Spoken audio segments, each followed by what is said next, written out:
वालेकुम वरहमतुल्लाहि वबरकातुह। मैं हूं डॉक्टर माजिद और आप देख रहे हैं 5 मिनट की कुरान क्लास। तो मैं आपको खुशामदीद कहता हूं। आइए आगाज करते हैं। औज़ु बिल्लाहि मिनश शैतानिर रजीम, बिस्मिल्लाहिर रहमानिर रहीम।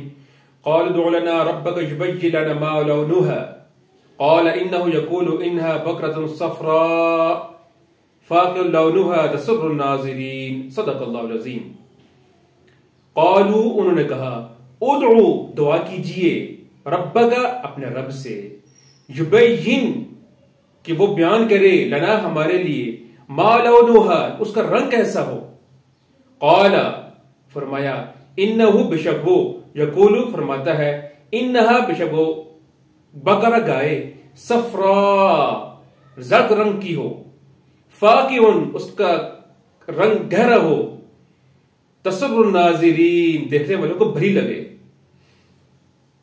वो फिर कहने लगे कि दुआ कीजिए कि अल्लाह ताला बयान करे कि उसका रंग कैसा हो।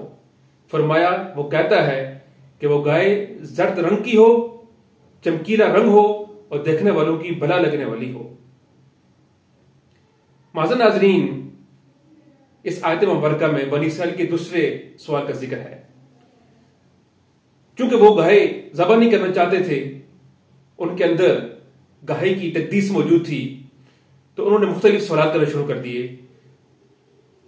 तो दूसरा सवाल यह किया कि ऐ मूसा अलैहिस्सलाम, जरा हमें उसका रंग तो बताइए कि उसका रंग कैसा हो। तो मूसा अलैहिस्सलाम ने अल्लाह ताला से दुआ की। तो दुआ के नतीजे में अल्लाह ताला ने इरशाद फरमाया कि वो गाय ऐसी हो, बकरतुन सफ़रा, गहरी जर्द रंग की हो, फ़ाक़िअ लौनुहा, उसका जो रंग है वो चमकीला हो, तसुर्रु नाज़िरीन, लगने वाली हो, रंग उसका बहुत अच्छा हो। तो बनी इसराइल ने जितने ज्यादा सवाल करना शुरू कर दिए, तो अल्लाह ताला ने उनके ऊपर और ज्यादा दायरा तंग करना शुरू कर दिया। इसका मतलब यह है कि जब भी दीन के हवाले से कोई ऐसी बातें आ जाती हैं जिनको कोई मकसद न हो, इस तरह के सवाल करना शुरू कर दें, तो फिर अल्लाह ताला इंसान के ऊपर मजीद सख्ती करना शुरू कर देते हैं। तो अल्लाह ताला से दुआ है कि वह हमें कुरान का सही फहम अता फरमाए। अस्सलामु अलैकुम व रहमतुल्लाहि व बरकातुहू।